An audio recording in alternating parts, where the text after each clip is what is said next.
है जो आपको बाद में नहीं मिलता। इसीलिए सभी लोग से अनुरोध होगा कि आप लोग लाइव क्लास में बने रहिए और पूरे बढ़िया से समझिए। चलिए ध्यान दे, बहुत अच्छी बात। अब इसमें थोड़ा सा हम लोग समझने का काम करेंगे। पिछले क्लास में हम लोग देख चुके थे भारत के राज्य के बारे में, भारत के केंद्र शासित प्रदेश के बारे में, और हम लोग देख चुके थे भारत में कहां से कर्क रेखा गुजरता है और कर्क रेखा किन किन राज्यों से गुजरते हुए कैसे पास करता है। 8 राज्य का नाम हम लोग देखे थे, राजधानी कैपिटल वगैरह भी हल्का समझे थे। अब धीरे धीरे इसमें आज एक बेस और तैयार करेंगे और तब शहरों के नाम की ओर हम लोग फिर चल देंगे। तो चलिए यहाँ पे आज का क्लास हम लोग बेसिक समझने के लिए हम चाहते हैं कि 0 लेवल से आपका क्लास हम आज चले ताकि सब लोग को पूरा समझ में आए।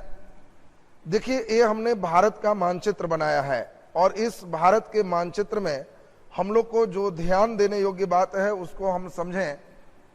सबसे पहला 0 लेवल की बेसिक बातें हैं जिसमें आपको समझना है कि अगर ये पूरे पृथ्वी है तो पृथ्वी में अगर हम बीच से इसको ऐसे बांटते हैं तो इसको हम भूमध्य रेखा कहते हैं और यह 0 डिग्री अक्षांश के नाम से जाना जाता है। यह 0 डिग्री अक्षांश है और इससे ऊपर जाएंगे तो यह नॉर्थ होगा, नीचे जाएंगे तो यह साउथ होगा। यानी अगर हम यहाँ जाएंगे तो 1 डिग्री नॉर्थ, यहाँ भी जाएंगे तो 2 डिग्री नॉर्थ, ऊपर 90 डिग्री तक केवल नॉर्थ नॉर्थ ही चलेगा, नीचे 1 डिग्री साउथ, 2 डिग्री साउथ, नीचे इसी तरह 90 डिग्री तक साउथ साउथ ही चलेगा।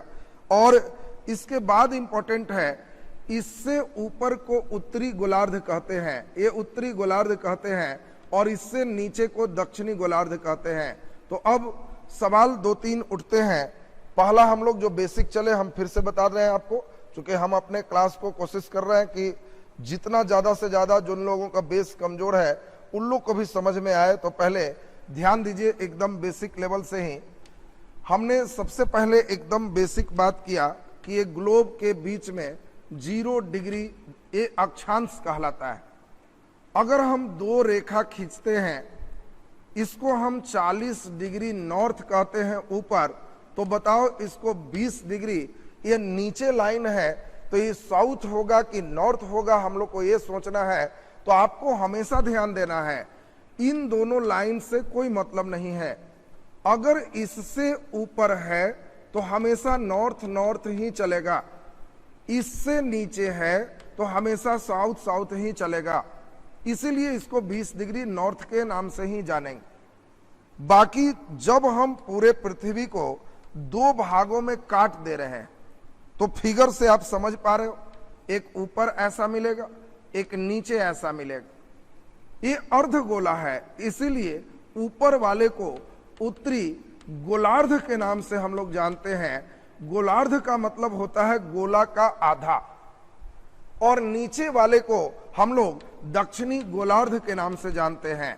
यानी सभी लोग ये समझ गए होंगे, ये उत्तरी गोलार्ध है, ये दक्षिणी गोलार्ध। तो पहला नंबर एकदम 0 लेवल से क्लास है। भारत स्थित है उत्तरी गोलार्ध में, दक्षिणी गोलार्ध में, दोनों गोलार्ध में। यानी अगर कोई देश की स्थिति इस प्रकार होती है तो ये हिस्सा उत्तरी गोलार्ध है, ये हिस्सा दक्षिणी गोलार्ध है। अगर किसी देश की स्थिति कंप्लीट ऐसे है तो ये उत्तरी गोलार्ध में है, अगर किसी देश की स्थिति ऐसे है तो यह दक्षिणी गोलार्ध में है। हमने आपको प्रश्न दिया, भारत की स्थिति है उत्तरी गोलार्ध, दक्षिणी गोलार्ध, दोनों गोलार्ध में स्थित है। हम देखना चाहेंगे कितने लोग का सही आंसर आता है, जल्दी से जल्दी सही कीजिए।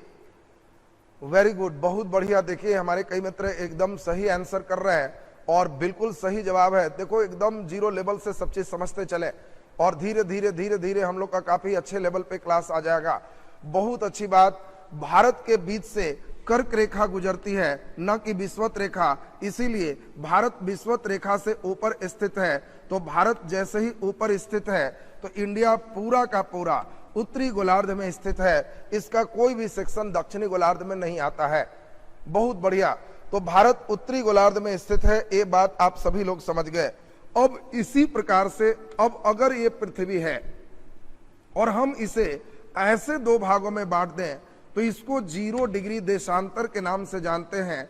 और यह इंग्लैंड के ग्रीनविच से गुजरता है, इसीलिए इस रेखा को ग्रीनविच रेखा के नाम से जानते हैं और यही हमारा देशांतर रेखा कहलाता है। और देशांतर रेखा के सहारे भी हम इसको दो भागों में बांट सकते हैं। तो बताओ, अगर एक भाग को हम ऐसे बांट दिए और दूसरे भाग को ऐसे बांट दिए तो यहां भी दो तरह का गोलार्ध प्राप्त होगी। इसको हम लोग पूर्वी गोलार्ध के नाम से जानते हैं और इसको हम लोग पश्चिमी गोलार्ध के नाम से जानते हैं। अब आपसे पूछा जाए कि भारत स्थित है पूर्वी गोलार्ध में, पश्चिमी गोलार्ध में, मतलब यहां से दो भागों में अगर हम बांट दें तो इंडिया की स्थिति किस में आएगा? अगर इंडिया यहां होगा तो दोनों में आएगा, केवल यहां होगा तो पूर्वी गोलार्ध में होगा, केवल यहां होगा तो पश्चिमी गोलार्ध में होगा। जल्दी से जल्दी आपको सोचना है। वेरी गुड, बहुत बढ़िया। आप लोग एकदम केवल बेसिक बातें से चलते जाइए, धीरे धीरे आपका बहुत अच्छा सही होगा और बहुत अच्छे हम देख पा रहे हैं मैक्सिमम बच्चे का सही है। भारत पूर्वी गोलार्ध में स्थित है। जो भी देशांतर रेखा ईस्ट में चलेगा तो कोई भी चलेंगे तो इस सब में ईस्ट ईस्ट ही चलेगा। अगर इससे दाईं ओर है 1 डिग्री ईस्ट, 2 डिग्री ईस्ट करके 180 डिग्री ईस्ट तक चलेगा। इधर है तो 1 डिग्री, 2 डिग्री, 3 डिग्री, ये सभी में वेस्ट करते हुए चलेगा। ये पश्चिम है तो वेस्ट, इधर है तो ईस्ट चलते रहेगा।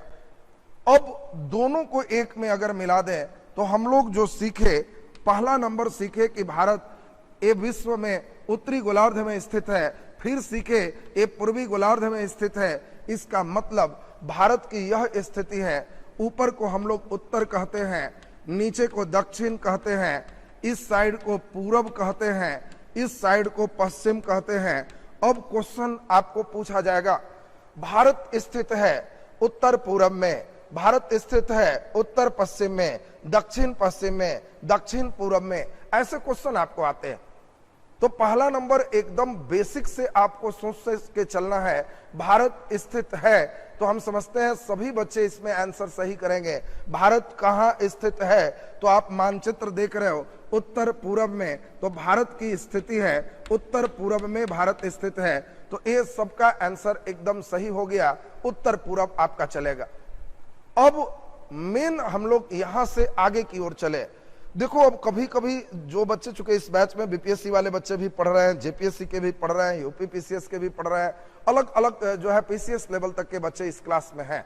चूंकि अभी यह एकदम 0 लेवल का टॉनिक क्लास चल रहा है भूगोल का। इस क्लास को 15-20 क्लास के बाद आपके भूगोल समझने की क्षमता काफी बढ़ जाएगी। अब इसी क्वेश्चन में आपको कहा जाए कि बताओ, भारत में बिहार स्थित है, भारत में बिहार स्थित है। अब ऐसे क्वेश्चन रहेगा तो बताओ, भारत में बिहार स्थित है। पहला नंबर आपको देगा उत्तर पूरब, उत्तर पूरब। चॉइस बी में आपको देगा दक्षिण पश्चिम, दक्षिण पश्चिम। चॉइस सी में आपको देगा पूर्व मध्य, पूर्व मध्य। और चॉइस डी में आपको देगा पश्चिम मध्य। अब देखो, बिहार, देखो प्रश्न का कोई ठिकाना नहीं होता कहां से होता है। प्रश्नों को समझने की प्रवृत्ति आपके अंदर अगर विकसित हो जाती है तो कुछ भी क्वेश्चन देगा तो हम समझते हैं कि आप सभी बच्चे सही कर पाओगे। बोलो, हमने क्वेश्चन दिया विश्व में भारत की स्थिति है, तो आपने समझा कि विश्व में भारत उत्तर पूरब में स्थित है। फिर आपको हमने क्वेश्चन दिया कि बताओ, पूरे विश्व में छोड़ दो, भारत में बिहार कहाँ स्थित है, इसका आंसर आपको क्या लगता है? इस पूरे स्थिति को आपको समझना होगा। तो बहुत अच्छी बात है, जब हम भारत का मानचित्र चलेंगे, भारत का मानचित्र चलेंगे तो भारत के मानचित्र में आपको ध्यान है, इस साइड को ईस्ट कहेंगे, इधर वेस्ट कहेंगे, इधर नॉर्थ कहेंगे, इधर साउथ कहेंगे। तो भारत की स्थिति अगर हम देखेंगे तो भारत में बिहार को आप पूर्व मध्य कहते हो, इसीलिए ईस्टर्न सेंट्रल रेलवे हाजीपुर जो मुख्यालय देखते हो, ये पूर्व मध्य के लोकेशन पे ही मुख्य रूप से आता है। और इसीलिए पूर्व मध्य रेलवे ईसीआर से भी आप गेस करते तो आंसर पूर्व मध्य हो जाता। इसी क्वेश्चन में एक हम और चेक करते हैं और तब आगे का स्टेप आपको समझना है। भारत में आपको जल्दी से बताना है राजस्थान की स्थिति किधर है। तो आप समझ पा रहे होगे राजस्थान की स्थिति, तो आप समझ रहे हो ऊपर की ओर है उत्तर और इधर है तो पश्चिम, उत्तर पश्चिम की स्थिति में आएगा। किसी का भी लोकेशन बदल सकता है, अब यहां पे देखिए धीरे धीरे अब हम जो समझाना चाह रहे हैं वहां पे अब पहुंचना शुरू कर रहे हैं। हम चूंकि बहुत दूर से बाउंड्री चौहद्दी लेते हैं कि एक 0 लेवल का बच्चा भी उसको समझ पाए। मान लेते हैं ये हमारा 0 डिग्री अक्षांश है, ये हम लोग देखे ये 0 डिग्री देशांतर है। फिर हम लोगों ने देखा कि यहीं पर हमारे भारत की स्थिति है। अब किसी भी स्थिति को लॉक करने के लिए, किसी भी स्थिति को लॉक करने के लिए हम लोग इसमें 2 तरह की चीज चलाते हैं। ये इंडिया आखिर कहां से शुरू हो रहा है, ये लाइन को अक्षांश कहते हैं। बढ़िया से समझना, ये लाइन अक्षांश है और ये जितने डिग्री पर शुरू होगा, चूंकि तुम खुद जान रहे हो 0 डिग्री पर विषुवत रेखा है, तो ये 1 डिग्री 2 डिग्री 3 डिग्री करते हुए ये 8 डिग्री 4 मिनट पे पहुंचते हैं नॉर्थ में, ऊपर में, तो भारत की शुरुआत शुरू हो जाती है। और यही करते करते इंडिया लास्ट कहां पे होता है, तो इसी को कहते हैं ये 37 डिग्री 6 मिनट नॉर्थ जब पहुंचते हैं, चूंकि ऊपर जो भी होगा सब में नॉर्थ नॉर्थ लगा होगा, तो ये भारत का अक्षांशीय विस्तार कहलाता है। देखिए अब जरा ध्यान चाहिए आपका, आप जो बच्चे हमारे साथ अब ध्यान यहां पर बनाएंगे उन लोग को बहुत अच्छा हम समझा पाएंगे, बहुत बढ़िया वो कर पाएंगे। यानी कभी कभी आपको क्वेश्चन देगा कि भारत का अक्षांशीय विस्तार है, उसमें आपको दिया रहेगा 37 डिग्री 6 मिनट नॉर्थ से 8 डिग्री 4 मिनट साउथ, रटा हुआ गड़बड़ा जाएगा, साउथ नॉर्थ कुछ भी दे सकता है। तो आपको हमेशा ध्यान रखना है 8 डिग्री 4 मिनट नॉर्थ से 37 डिग्री 6 मिनट नॉर्थ, दोनों ही हमारा नॉर्थ का हिस्सा है, उत्तरी गोलार्ध में है। ये भारत की स्थिति हो गई, ये अक्षांशीय विस्तार होगी। अगर हम देशांतरीय विस्तार की बात करें तो इधर ईस्ट चल रहा है, तो देखो शुरुआत में तो ये चलेगा 0 डिग्री के बाद 1 डिग्री 2 डिग्री 3 डिग्री, यहीं पर जो टच किया इसी को हम लोग कहेंगे कि ये इसका इधर का सेक्शन आ गया, और इसके बाद जो यहां टच करेगा ये भारत की बाउंड्री चौहद्दी लॉक करता है। यानी हम लोग मानचित्र में क्यों ऐसा देशांतर और अक्षांश पढ़ते हैं, इसके लिए बेसिक बात ये सीखना है कि जब हम अक्षांश बोलेंगे, जब हम देशांतर बोलेंगे, तो हमारे देश का लोकेशन एकदम फिक्स हो जाएगा कि यहीं पर हमारे देश का लोकेशन है। अब सभी लोग को यह समझ में आ गया कि हम अक्षांश क्यों पढ़ रहे हैं, देशांतर क्यों पढ़ रहे हैं और क्या इसकी जरूरत पड़ रही है। आप सब लोग जैसा कि जानते हैं यहां जो टच करेगा 68 डिग्री 7 मिनट से हम लोग शुरू करेंगे, और जल्दी बता दीजिए यहां पर, जल्दी से बता दीजिए कितना पर हम लास्ट करें। ये यहां अरुणाचल प्रदेश में कहां पे जाएगा हम आपको देखना चाहते हैं। मैक्सिमम बच्चे हमें लगता है कि आपको एकदम याद होगा, और जल्दी से जल्दी बता दीजिए। चलिए बहुत अच्छा, देखिए कई बच्चे एकदम बिल्कुल सही कर रहे हैं, 97 डिग्री 25 मिनट, और ये आपको बिल्कुल भारत के अक्षांशीय विस्तार और देशांतरीय विस्तार एकदम सभी बच्चे को क्लियर चाहिए। अब यहां पे हम आपको कुछ समझाना चाह रहे हैं जिसको ठीक से सुनेंगे, एकदम ध्यान देंगे। 2 मिनट आपका इस पर ध्यान आएगा, फिर विश्व से इसको निकाल के फिर इंडिया लेवल पे हम लोग समझेंगे आज का क्लास। तो सुनेंगे जरा बढ़िया से। ये दोनों हम लोग देख रहे हैं पूरब साइड में ही है, भले ही भारत के लिए पश्चिम, लेकिन पृथ्वी के एक ग्रीनविच रेखा से ईस्ट है, इसीलिए दोनों को पूर्वी देशांतर के ही नाम से जानेंगे। 68 डिग्री 7 मिनट ईस्ट से 97 डिग्री 25 मिनट ईस्ट, दोनों ही पूर्वी देशांतर ही कहलाएगा, ये दोनों ही उत्तरी अक्षांश ही कहलाएगा।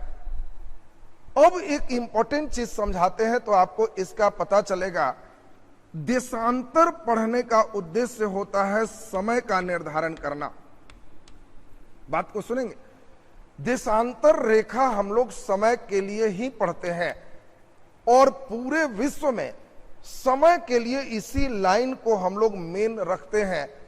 इसीलिए ये पूरे स्टैंडर्ड यहां पे ग्रीनविच रेखा अंतरराष्ट्रीय समय रेखा के नाम से जाना जाता है। यानी यहां पर जो भी समय होगा इस लाइन पर, इससे तुलना होगा कि किधर क्या चल रही है। चूंकि पृथ्वी पश्चिम से पूरब घूमती है, इसीलिए इधर का समय आगे होता है और इधर का समय पीछे होता है। ये आगे और पीछे का मतलब क्या है, हम एक बार आपको समझा दें। अब आगे पीछे जो लोग नहीं समझ रहे हो उन लोग सुन लो। मान लो एक झूला पे तुमको हम झूला रहे हैं, ऐसे तुम यहां बैठे हो, ये यहां बैठा है, ये यहां बैठा है, और हम इधर जो यहां पर झूलते समय आ रहा है, इसको यहां से 4-4 रसगुल्ला फेंकते हैं। 1 नंबर, 2 नंबर, 3 नंबर, पहले रसगुल्ला खाएगा 1 नंबर, फिर इसका भी बारी आएगा, लेकिन चबा जाएगा तब इसकी बारी आएगी, ये पचा जाएगा तब इसकी बारी आएगी। यानी ये घूमने के कारण आगे पीछे हो रहा है। ठीक उसी प्रकार यहां रसगुल्ला सूर्य की रोशनी, और सूर्य की रोशनी में पृथ्वी के पश्चिम से पूरब घूमने के कारण यहां पर जो सीन आ रहा है, ये पहले आएगा। जब ये घूमते घूमते ये यहां आएगा, ये सीन वो पहले ले चुका है, कुछ देर बाद आएगा, फिर कुछ देर बाद आएगा। ये चीज आपको सबसे इंपॉर्टेंट सीखना है। और इसमें आपको ध्यान रखना है, पृथ्वी एक चक्कर मारेगी तो 360 डिग्री घूमेगी, और 360 डिग्री में 24 घंटा समय लगता है। 1 घंटा में 60 मिनट होता है और 1 मिनट में 60 सेकंड होता है। तो बताओ 1 डिग्री बराबर 24 गुने 60 गुने 60 बटे 360 करेंगे तो आप समझ गए। इसमें 24 घंटा, 1 घंटा में 60 मिनट, 1 मिनट में 60 सेकेंड, तो आप समझ गए। फिर से एक बार देख लीजिए, पृथ्वी अपने अक्ष पर पूरा घूमेगी तो 360 डिग्री का जब बनाएगी तो इसमें 24 घंटा का समय लग रहा है। मिनट में ही कंपैरिजन कर लें तो 360 डिग्री घूमने में 24 घंटा या 24 गुने 60 मिनट। तो बताओ 1 डिग्री में 24 गुने 60 बटे 360, इसको काट देंगे तो आपको इसमें जो आ गया आप देख पा रहे हैं, 6×6 36 हो गया। 1 डिग्री बराबर, 1 डिग्री बराबर, देखिए 1 मिनट ठहरिए, ध्यान दे। इसमें 1 डिग्री बराबर आप जानते हैं 1 डिग्री बराबर 4 मिनट होता है। 1 डिग्री बराबर 4 मिनट होता है, और इसी से आपको पूरा का पूरा क्वेश्चन जो है मूव करेगा। 1 डिग्री में कितना चल रहा है उसी चीज को आपको मेन समझना होगा। तो पहले ठीक से हम लोग एक बार फिर से देखें।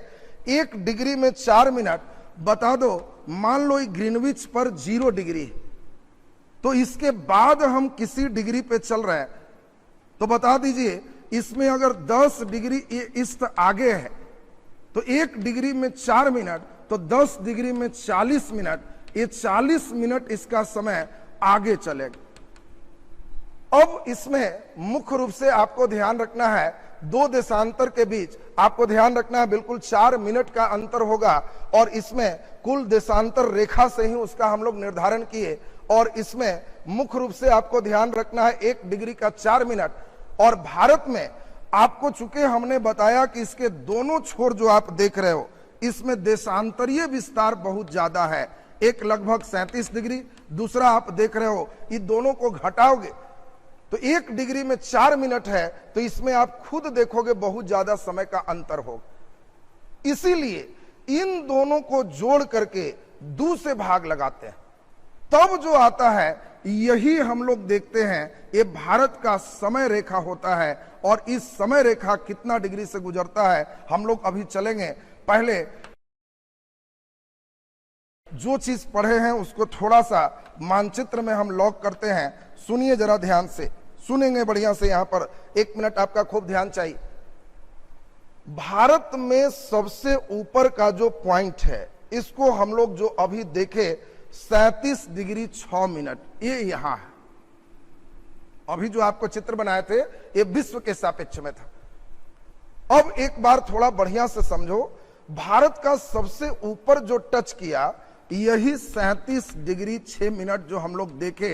ये जो स्थान देख रहे हो, ये जम्मू कश्मीर में अब पहले था, अब लद्दाख में बोलना, और इसी को हम लोग पॉइंट को इंदिरा कॉल के नाम से जानते हैं। देखिए पुराने जो भी किताब होंगे उसमें जम्मू कश्मीर यहां पे लिखा हुआ होगा। अब इसमें आपको ध्यान रखना है मुख्य रूप से, अब ये लद्दाख के नाम से बोलना। कहेगा कि बताओ भारत का सबसे उत्तरी बिंदु कहां स्थित है, तो आपको आंसर देना है कि भारत में सबसे उत्तरी बिंदु ये लद्दाख में स्थित है और इस बिंदु का नाम क्या है, इंदिरा कॉल। दूसरा नंबर आपको ध्यान रखना है, भारत के सबसे दक्षिणतम बिंदु। दो चीज यहां पे आते हैं और हम चाहेंगे दोनों चीज आप खूब बढ़िया से समझिए, दोनों चीज एकदम ध्यान देंगे तब आपका क्लियर होगा। भारत के सबसे नीचे का जो बिंदु है वह दो तरह पे डिफाइन है। जो भारत का क्षेत्र तीन ओर जल से घिरा हुआ है, इस भारत को हम लोग प्रायद्वीपीय भारत के नाम से जानते हैं।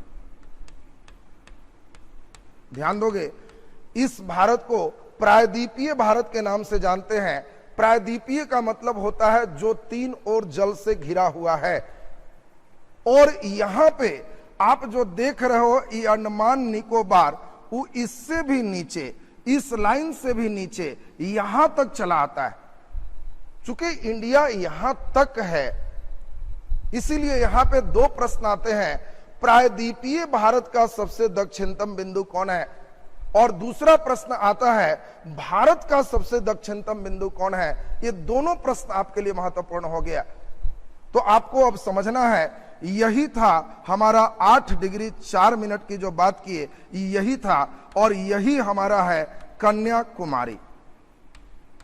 यही कन्याकुमारी है। और आपको पूछा जाता है कभी कभी क्वेश्चन कि कन्याकुमारी भारत के किस राज्य में स्थित है, यह भी क्वेश्चन पूछा जाएगा।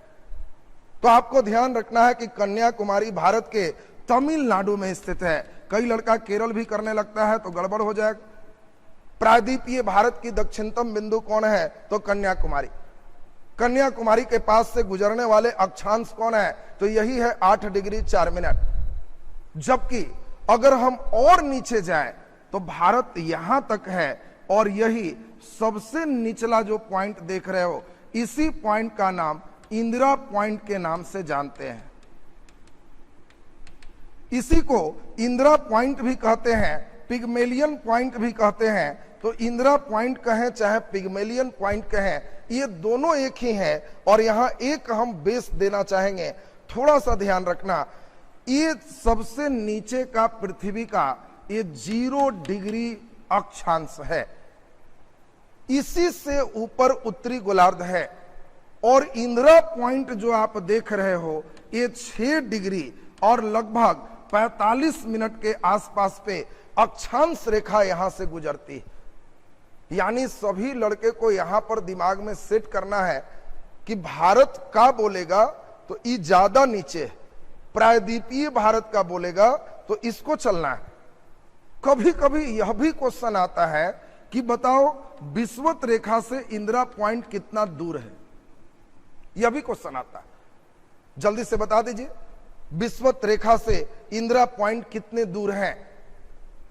तो आपको एक चीज ध्यान रखना है कि 1 डिग्री अक्षांश जगहों पर बदलते रहता है, विषुवत रेखा पर अलग, ध्रुव पर अलग, लेकिन एवरेज में अगर औसत की बात करें तो 1 डिग्री अक्षांश का मतलब 111 किलोमीटर होता है।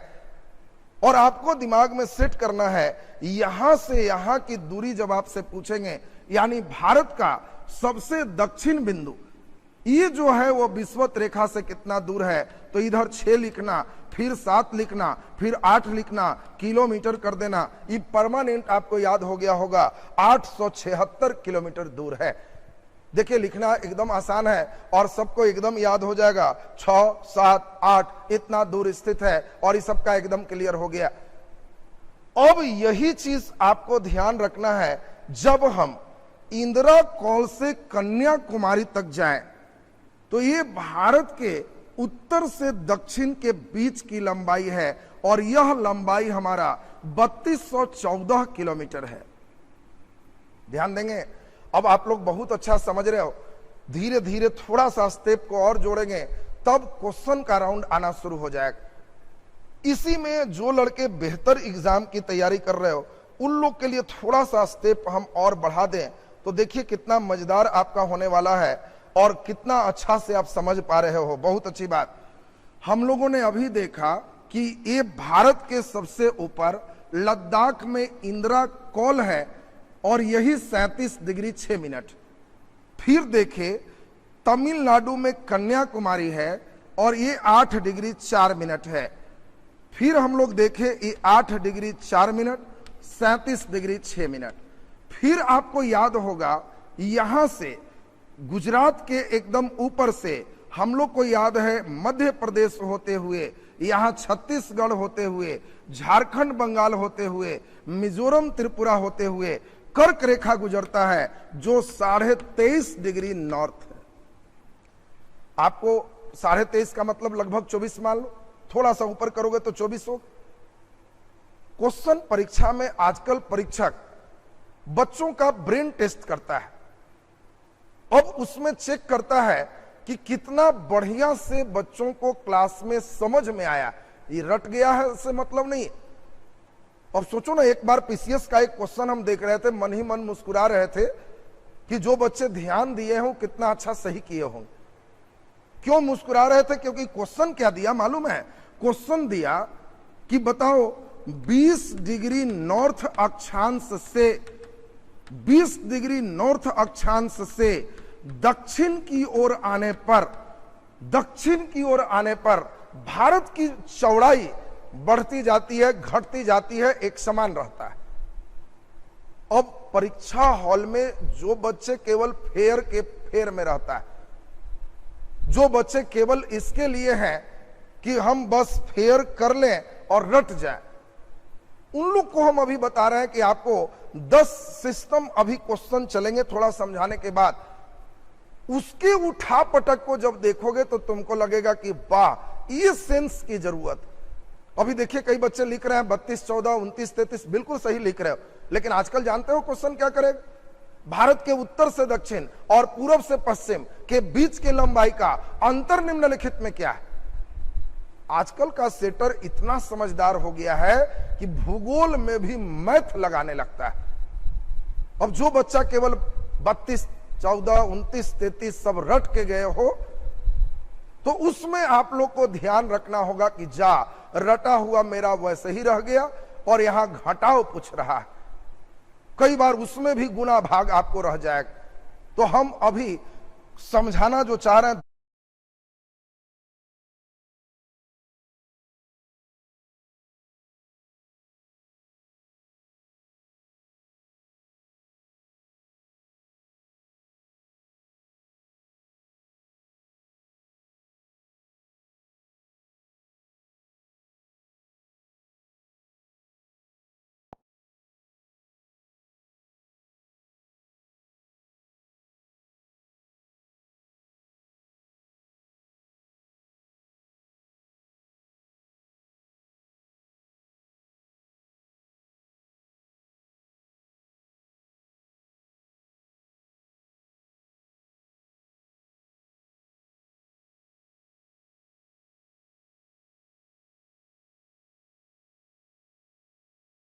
प्रश्न लाएंगे। अभी तो पहला ज्ञान लेवल का चीज चल रहा है, तब समझ लेवल का चीज आएगा। ये दोनों स्टेप जब बंधा जाएगा तो लगेगा कि अब इधर से कोई क्वेश्चन आपको गलत नहीं होगा, कहीं से बनाओगे तो आपका क्लियर हो जाएगा। अब इसमें आपको क्वेश्चन दिया कि 20 डिग्री नॉर्थ अक्षांश से। देखो कई बच्चे परीक्षा हॉल में जो 8 डिग्री रटा है, 37 डिग्री रटा है, लेकिन उसको 20 डिग्री जब पूछेंगे तो लगा परेशान होने कि कहां पे है, आइडिया नहीं लग रहा। लेकिन आपको हम यहां पे बता दें, जब ये 24 डिग्री की बात चल रही है तो 20 डिग्री इससे नीचे ही होगा, और जब इससे दक्षिण की ओर जा रहे हैं तो आप खुद देखो ये भारत की चौड़ाई बढ़ते जा रही थी कि घटते जा रही थी? तो आंसर घटते जा रहा था। बिल्कुल सही जवाब कई बच्चे ने दिया। यहां पर ये चीज सीखना था। दूसरा नंबर, अब सबसे महत्वपूर्ण चीज यहां पे चल रहे हैं। अब आप लोग अक्षांश की बात बिल्कुल समझ रहे हो। अक्षांश में आप लोग को अब एक हम पूछें, देखें कितना बढ़िया सही बताते हो। इसमें आपको पूछा जाए प्रायद्वीपीय भारत का क्वेश्चन है। प्रायद्वीपीय भारत का दक्षिण बिंदु है। अब इसमें हम एक चॉइस दे रहे हैं, हमें मालूम है आप सभी लोग एकदम सही कर दोगे, केवल ध्यान से बनाना। चॉइस ए में है इंदिरा कॉल, चॉइस बी में है केप कैमरीन, केप कैमरीन, चॉइस सी में है वालांगू। आपको हम एक क्वेश्चन दिए हैं और अभी हम देखना चाहते हैं कितने बच्चे इसका आंसर एकदम सही करते जा रहे हैं। बहुत बढ़िया। और हम लोग देखें एकदम कितने अच्छे सही कर पा रहे हो। देखो तो इसमें आपको कोई आंसर लग रहा है तो जल्दी से जल्दी आप आंसर दीजिए। इसमें आपको अगर एक चॉइस, देखिए अभी कन्याकुमारी कई लोग कर रहे हैं, मैं जान के कन्याकुमारी हटा दिया हूं। अब एक अभी और दे रहे हैं यहां पर पिग्मेलियन पॉइंट। अब आंसर दो, कन्याकुमारी हटा दी,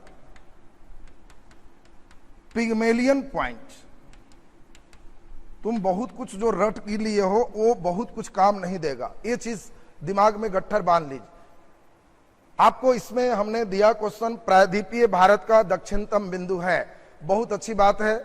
हमारे कई मित्र यहाँ पे हम जैसा कि देख पा रहे हैं सबसे ज्यादा आंसर यहाँ पे बी की ओर सबसे ज्यादा इशारा आपका आंसर कर रहा है। बहुत खुशी की बात है। बहुत बढ़िया। आप लोग में मैक्सिमम बच्चे मैं देख पा रहा हूं बी की ओर उनका इशारा है। और यही चीज सीखना था। जब प्रायद्वीपीय भारत की बात कहेगा तो सिर्फ यहीं तक रहेंगे, इसमें नहीं जाएंगे। बहुत बढ़िया से ध्यान देना। फिर आपको सीखना है कि अब इसका दक्षिण बिंदु जो तमिलनाडु में था इसका नाम था कन्याकुमारी। चॉइस में कन्याकुमारी रहेगा तब तो कन्याकुमारी बिल्कुल सही आंसर होगा, लेकिन चॉइस में कन्याकुमारी है ही नहीं। तो वो पॉइंट जहां कन्याकुमारी है इसी को केप कैमरीन के नाम से जानते हैं। और केप कैमरीन यहां पर बिल्कुल सही जवाब है। और मैक्सिमम बच्चे का जो बी जवाब था बिल्कुल सही। पिग्मेलियन पॉइंट इंदिरा पॉइंट को कहते हैं, ये दिमाग में गट्ठर बांध लीजिए। ये इंदिरा पॉइंट था, एक कन्याकुमारी था। एक बार का क्वेश्चन मुझे याद आया, यहां तक पूछ दिया कि भारत का अक्षांशीय विस्तार 8 डिग्री 4 मिनट से शुरू होता है। यह रेखा भारत को काटती है। देखो कई लड़के 8 डिग्री 4 मिनट 37 डिग्री 6 मिनट एकदम रट्टा मार है। मैं बार बार आपको यही ब्रेक मार रहा हूं कि रट्टा मार के दुनिया से निकल जाइए, समझने वाले दुनिया में वापस आ जाइए। एक बार प्रश्न को समझने लगिएगा, कुछ भी घुमाएगा नया प्रश्न आएगा, आप सही करो।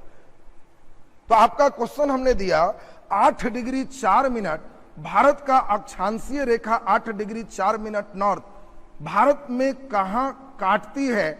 चॉइस ए है अंडमान निकोबार के दक्षिण बिंदु, चॉइस बी है तमिलनाडु, तमिलनाडु, चॉइस सी है आंध्र प्रदेश, आंध्र प्रदेश, और डी में है जम्मू कश्मीर।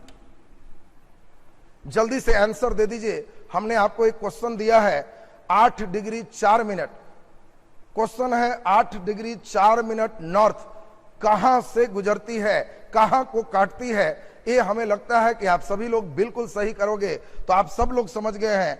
कई लड़के ये वाला सोचता है कि 8 डिग्री 4 मिनट सबसे दक्षिण होगा, गलत। ये सबसे दक्षिण अभी हम आपको बताएं 6 डिग्री 45 मिनट है। इसीलिए 8 डिग्री 4 मिनट वाला जो आंसर चलेगा वो तमिलनाडु चलेगा और सही आंसर तमिलनाडु होगा। एक अंतिम क्वेश्चन आपसे हम पूछ रहे हैं और इस प्रश्न के बाद हम मान के चलेंगे कि आपके अंदर जो हम सोच विकसित करवाना चाह रहे हैं डेवलप कर रहा है। जल्दी से जल्दी आंसर कर दीजिए। आपको क्वेश्चन है 37 डिग्री 6 मिनट साउथ भारत के या भारत में कहां से गुजरती है, कहां से गुजरती है। चॉइस ए आपका है तमिलनाडु, बी में है लद्दाख, सी में है जम्मू, डी में है इनमें से कोई नहीं। हमें लगता है कि आप लोग बिल्कुल सही जवाब दोगे, बिल्कुल सही जवाब दोगे। और जिस समय बिल्कुल सही जवाब आपका आएगा तब हम समझेंगे कि एकदम आप क्लास में एकदम सीरियस होकर के क्लास कर रहे हैं। हमारे सभी बच्चों को एक ही चीज प्रयास करना है, नए प्रश्नों के लिए अपने आप को तैयार रखना। और जो बच्चे हमारे नए क्वेश्चन के लिए अपने आप को तैयार कर रहे हैं वे लड़के का रिजल्ट एकदम होगा, ज्वाइनिंग लेटर एकदम मिलेगा। जो रटा रटाया क्वेश्चन के फेर में पड़े हुए हो, वो माया मोह है, उससे बहुत कुछ नहीं होगा। और इसी के लिए मानचित्र का ये basic class free of cost आपको दिया गया। इसमें सिर्फ समझिए और आंसर दीजिए। हमें लग रहा है कि मैक्सिमम बच्चे सही कर रहे हो जी, वेरी गुड। ये बी पे बहुत लोग हम नजर आ रहा है आप लोग का आंसर में, सब लोग भाग लो, उससे पता चलेगा कि कितना अच्छा आप लोग कर रहे हो। देखिए बी और डी दो तरह का आंसर हमको सबसे ज्यादा मिल रहा है, वेरी गुड, बहुत अच्छी बात। अब समझाएंगे तो तुम मुस्कुराओगे, जब हम समझाएंगे तो तुम मुस्कुराओगे, क्योंकि क्वेश्चन क्या दिया है, 37 degree 6 minute south, south Bharat से गुजरती ही नहीं है, इसीलिए सही आंसर डी था। ये नॉर्थ रहता तब भारत से गुजरता, और बच्चे नॉर्थ और साउथ घर आके पढ़ता है, ये सबसे दुख की बात। मैं यही चाह रहा हूं कि हमारे बच्चे इतना सीरियस हो जाओ कि देखो ना, अभी हम सिर्फ अक्षांश रेखा अभी जस्ट समझाए हैं और जस्ट कई बच्चे का गलत हो रहा है, क्योंकि मैं एक छोटा सा चीज का फायदा उठा रहा हूं, वो है आप सीरियस मोड में नहीं रहते, उसका फायदा उठा रहे। आपको क्वेश्चन दिया 37 डिग्री 6 मिनट साउथ भारत में कहां से गुजरता। परीक्षा हॉल में बच्चे क्या करते, याद आ गया 37 डिग्री, याद आ गया, ऊपर से गुजरता है और लद्दाख मार दी।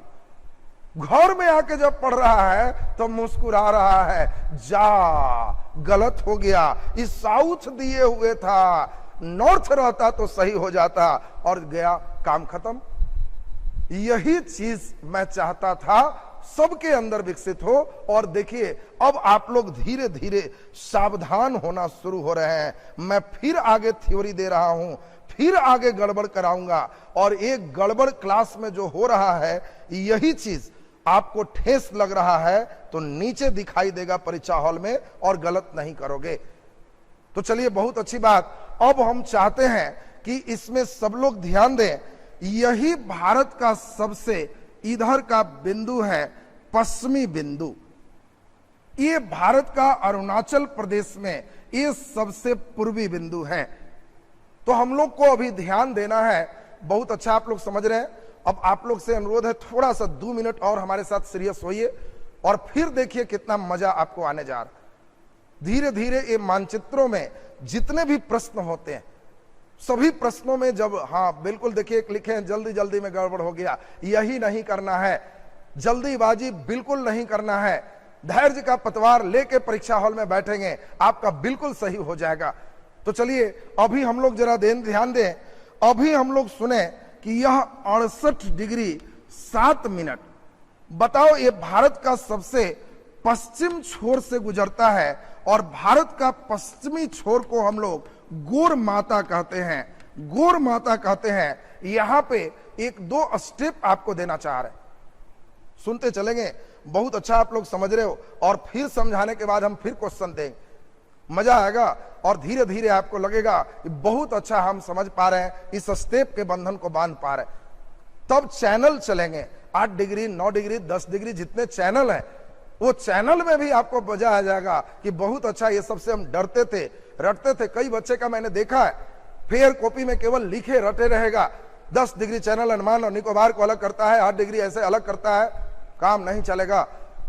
मानचित्र पर समझिए, सिर्फ एक मानचित्र होगा, हर चीज डिफाइन होगी, और इसी के लिए हम लोग यहां पे चल रहे हैं। तो अभी हम जो समझाना चाह रहे हैं उस पर 1-2 बात समझेंगे।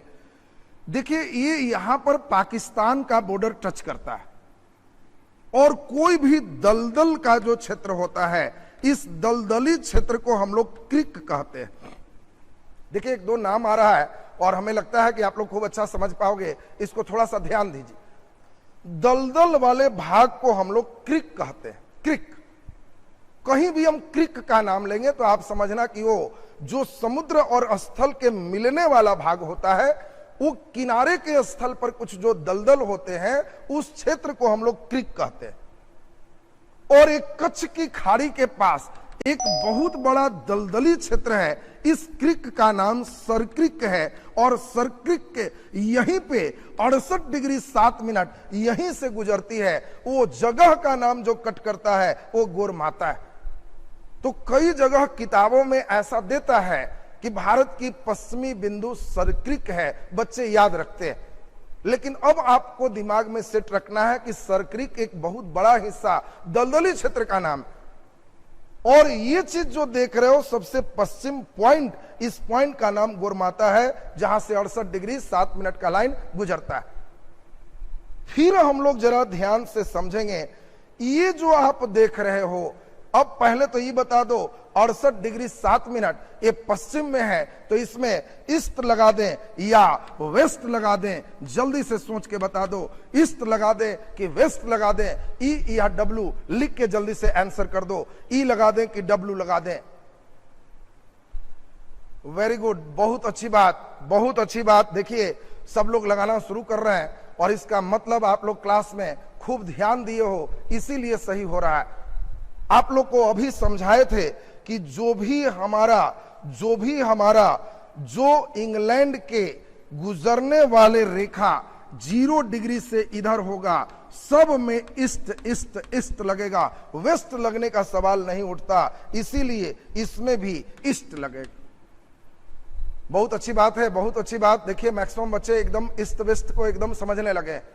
और फिर हमने बताया, उस चीज को जरा ध्यान दो, ये अरुणाचल प्रदेश में सबसे लास्ट में जो पॉइंट को टच करता है, इस पॉइंट का ही हम लोग देखें, ये देशांतर रेखा 97 डिग्री 25 मिनट है, और इसी बिंदु का नाम हम लोग पढ़े हैं वालांगू है, वालांगू है। तो वालांगू जो देख रहे हो, ये 97 डिग्री 25 मिनट से गुजरता है, और यह भी ईस्ट है, और दोनों ईस्ट हो गया। तो अब सभी बच्चे को समझ में यहां आ जाए, वालांगू से लेके एक गुजरात तक के जो गोरमाता तक के एयर डिस्टेंस चलेंगे, इसी की लंबाई 2933 किलोमीटर है, और इधर इंदिरा पॉइंट से लेके कन्याकुमारी तक जो दूरी चलेंगे, यही हमारा 3214 किलोमीटर था।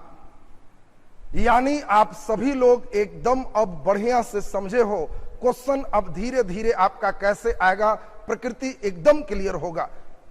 अब आपका क्वेश्चन आएगा कि भारत में अधिक लंबाई है, उत्तर से दक्षिण का, पूरब से पश्चिम का, दोनों समान है, तो आप आंसर बिल्कुल दोगे, उत्तर दक्षिण की लंबाई अधिक है।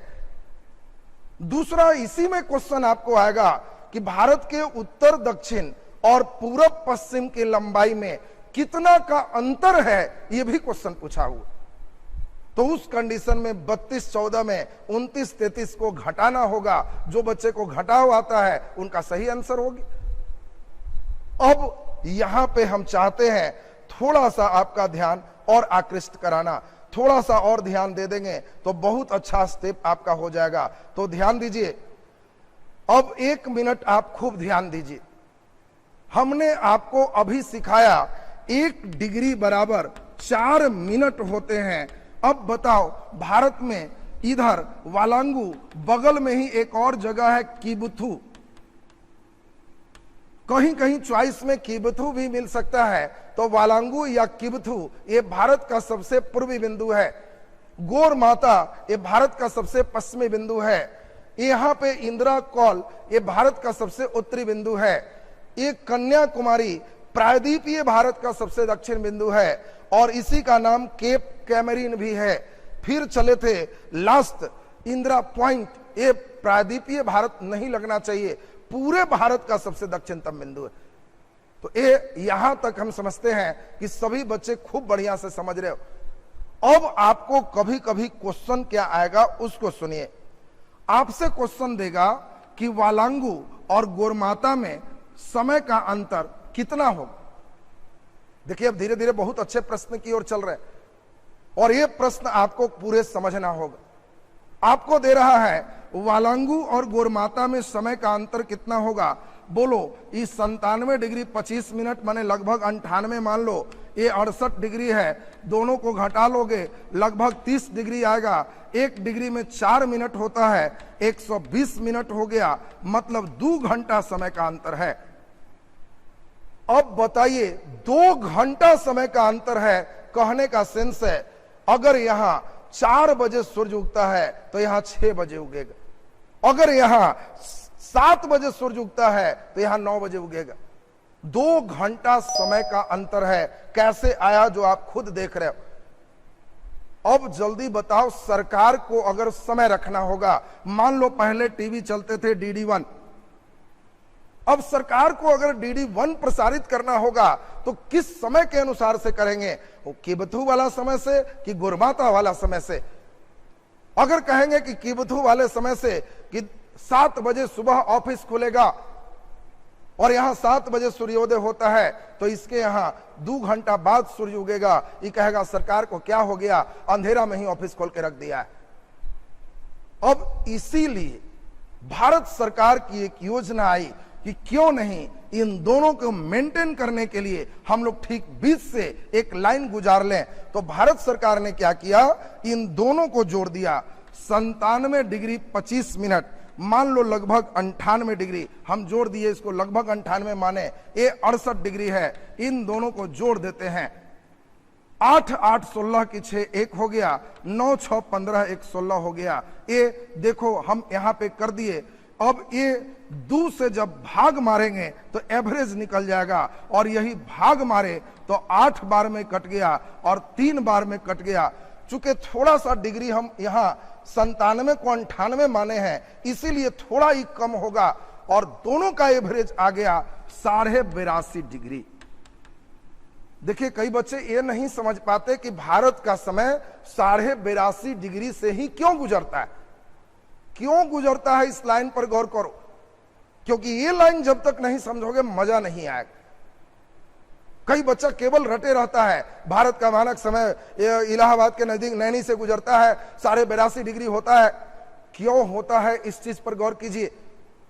हमने 83 लाया कब, जब ये 25 डिग्री को पूरे माना तब। इसीलिए ये जब एवरेज निकाले, इन दोनों के बीच की बात निकाले, तो यह 82.5 डिग्री आया। और ये लाइन जो 82.5 वाला है, यही यहां से होते हुए ऐसे गुजरता है, और इन राज्यों से उत्तर प्रदेश, थोड़ा छत्तीसगढ़, फिर उड़ीसा और आंध्र प्रदेश से होते हुए गुजर जाता है। और ये 82.5 डिग्री जब है तो बताओ 0 डिग्री ग्रीनविच से भारत का मानक समय कितना आगे होगा। तो सब लोग समझ रहे हो, 1 डिग्री में 4 मिनट, तो 82.5 डिग्री में 82.5 गुने 4 मिनट, बोलिए 4 दूना 8, और 8 गुना 4 32, और 4 से गुना करोगे तो 2, 330 मिनट आगे होगा। इसी को 5.5 घंटा कहते हैं।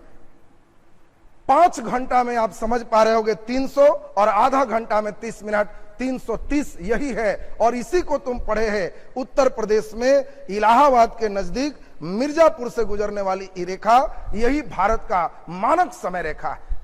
तो भारत का मानक समय रेखा कैसे 5.5 घंटे ग्रीनविच से आगे हो गया, ये भी आप लोग का कंसेप्ट एकदम क्लियर हो गया होगा। कंसेप्ट मेन बनाओ, ये नहीं कि 5.5 आगे, क्यों आगे है, इस चीज को समझना है। अब उम्मीद करते हैं कि आप लोग इस बेस को बहुत बढ़िया से समझ रहे हो। आपका उस अनुसार से लाइक थोड़ा कम है, एक बार लाइक वाला बटन दबा दीजिए, एक एक अंगूठा दे दीजिए, और इससे आगे का क्लास कल और मजेदार होगा। कल सभी चैनल का काम कंप्लीट करेंगे, और कल आप लोग को 8 डिग्री 9 डिग्री सब जितने चैनल हैं एकदम मानचित्र में बंध जाएगा। तो आज का क्लास आप लोग बहुत अच्छा आंसर दिए, बहुत बढ़िया से आप लोग पढ़े, इसके लिए आप सभी का बहुत आभार। आप लोग आंसर देते हुए एकदम गर्दा उड़ा के रख दिए आज, बहुत अच्छा, बहुत आभार सभी का। और एक बार जिनको क्लास अच्छा लगा, एक बार लाइक बटन दबा लीजिएगा। वो हम लोग के आपस में दोनों के बीच का एक थर्मामीटर है, दोनों के बीच का थर्मामीटर है। जितना बढ़िया वो थर्मामीटर का पारा उठता है, इधर से उतना ही जोश में आगे का क्लास चलता है। नेक्स्ट क्लास हमारा कल होगा, और कल का क्लास और इंपॉर्टेंट है, सभी चैनल्स और आगे को हम लोग कंप्लीट करेंगे। बहुत आभार और बहुत धन्यवाद जो इतना ध्यान से आप लोग इस क्लास को पढ़े और इतने लाइक से मुझे नवाजे हैं, इसके लिए बहुत आभार सभी का।